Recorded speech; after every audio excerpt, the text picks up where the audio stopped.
और I have seen literally people destroying there carriers. अच्छे खासे स्टूडेंट इस चीज़ में पढ़ के सेमेस्टर ख़राब हो गया, स्टडीज़ ख़राब हो गई उनकी, फोकस उनका डिस्ट्रॉय हो गया। अच्छी खासी प्रोडक्टिव एक्टिविटीज़ कर रहे थे, प्रोडक्टिव एक्टिविटीज़ से हट गए। All the time they are stuck to their smartphones, हर वक्त स्मार्टफोन में घुसे हुए। इट इज़ लाइक कि स्मार्टफोन उनकी जंजीर है, वो चेन्स हैं। हर वक्त स्मार्टफोन के साथ अटैच, हर वक्त लैपटॉप के साथ अटैच, हर वक्त उस इंसान के साथ अटैच। यानी पहले से ही सारी बातें कर लेना, पहले से ही जो है वो सारी हदूद क्रॉस कर लेना, और उसके बाद जब शादी करना तो शादी का स्पार्क विद इन मंथ्स ख़त्म होता है। आई एम टेलिंग यू, ये मैं बाय आपको एक्सपीरियंस ऑफ काउंसलिंग्स बता रहा हूँ कि ये सो कॉल्ड लव मैरिजेस जो हमारे माशरे में सो कॉल्ड लव मैरिजेस हैं, उनमें क्या होता है, पहले 2 महीने के बाद स्पार्क ख़त्म है, सब कुछ ख़त्म है। क्योंकि सब कुछ तो जो है वो पहले बातें आपने की होती हैं, अब नए टॉपिक्स आप कहाँ से लाएंगे। इमेजिन कि आप किसी से इंसान से शादी करते हैं अपने आप को पाक साफ रख के, और आप उससे जब बातचीत करते हैं तो पहली बार बातचीत करते हैं शादी होने से पहले, तो इमेजिन कितने टॉपिक्स होंगे और कितनी बातें होंगी और कितने डायमेंशंस होंगे उस रिलेशनशिप के। लेकिन वो रिलेशनशिप जो पहले से चला आ रहा है, कितने सालों से पता नहीं चला आ रहा है, तो वहाँ पे ये चीज़ों को फिर बहुत दोनों पार्टनर्स को स्ट्रगल करना पड़ेगा उस स्पार्क को लाने में, उस पैशन को लाने में और उस बरकत को लाने में। सीधी सी बात है। सो मैंने तो टू बी ऑनेस्ट यूथ को बहुत गलत साइड पे जाते देखा है इस चीज़ को लेकर, जिस चीज़ को वो मोहब्बत समझते हैं, लव समझते हैं, इश्क का नाम देते हैं। और मैंने कैरियर्स डिस्ट्रॉय होते देखे हैं, मैंने लोगों को लिटरली देवदास बनते देखा। जैसे वो एक इंडिया ने मूवी बनाई, लोग देवदास बन जाते हैं, गम में चले जाते हैं, लोग जो है वो गमज़दा गाने सुनने लग जाते हैं, अपना टाइम वेस्ट करते हैं, अपने इर्द गिर्द के लोगों को तवज्जो नहीं देते, जैसे कि दे आर हार्ट ब्रोकन, माँ बाप को तवज्जो नहीं देंगे, बहन भाइयों की कोई ख़बर नहीं होगी कि मेरी कोई रिस्पॉन्सिबिलिटी है, ज़िम्मेदारी है।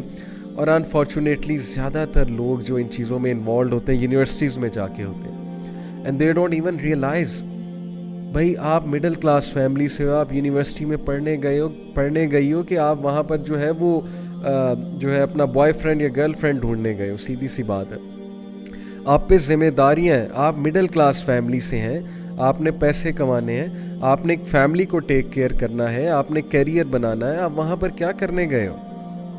लेकिन ये बातें टीचर्स जब समझाते हैं तो जाहिर है टीचर्स को बैकवर्ड समझा जाता है, टीचर्स का मजाक उड़ाया जाता है, वो कहते हैं इन्हें क्या पता, इन्होंने भी जवानी में यही किया तो अब हमें रोक रहे हैं। इस तरह की बातें सुनने को मिलती हैं। तो सपोज कर ले किसी ने जवानी में ये किया, अब वो आपको अपनी गलती से समझा रहा है, तो फिर उसकी बात समझनी चाहिए। बट ये फितना इतना ज़्यादा रूनुमा हो चुका है, स्पेशली यूनिवर्सिटीज़ में। It all starts with having a relationship. It all starts with, getting closer to a person. And then it ends up in, sometimes, they end up marrying each other. मैं ये इनकार नहीं कर रहा शादी नहीं होती. But most of the time it ends up in breakups. It ends up in disastrous consequences such as physical abuse, psychological abuse. अगला बंदा abuse होता है, psychologically भी, physically भी. और उसके बाद जब breakup होता है तो extreme distress आता है और कन्फ्यूजन की स्टेट आती है कि अब मैं करूं क्या। इतने साल हो गए इस इंसान के साथ और फिर छोड़ा नहीं जाता, लेट गो नहीं किया जाता। और अक्सर मैंने ऐसे भी केसेस देखे, यकीन करें, मेरे पास लड़के आए हैं who want to leave a girl and now उनकी बातों से पता लग रहा है कि ये लड़की से जान छुड़ाना चाह रहे हैं, लेकिन हमारे पास किस लिए आए हैं, कुछ दलील लेने के, अब हम कैसे छोड़ें, किस बेसिस पे छोड़ें।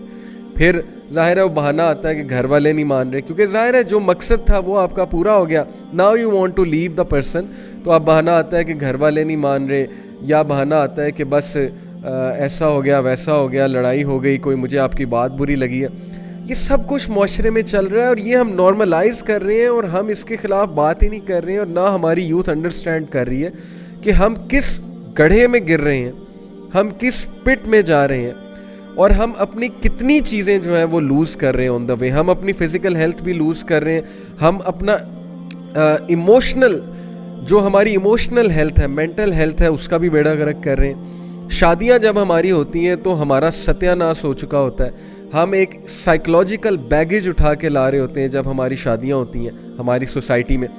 और वो साइकोलॉजिकल बैगेज किस चीज़ का होता है, पास्ट रिलेशनशिप्स का, क्या स्पार्क होगा ऐसी शादी में? जो बंदा एक साइकोलॉजिकल बैगेज के साथ शादी कर रहा है, उसकी शादी में क्या स्पार्क होगा?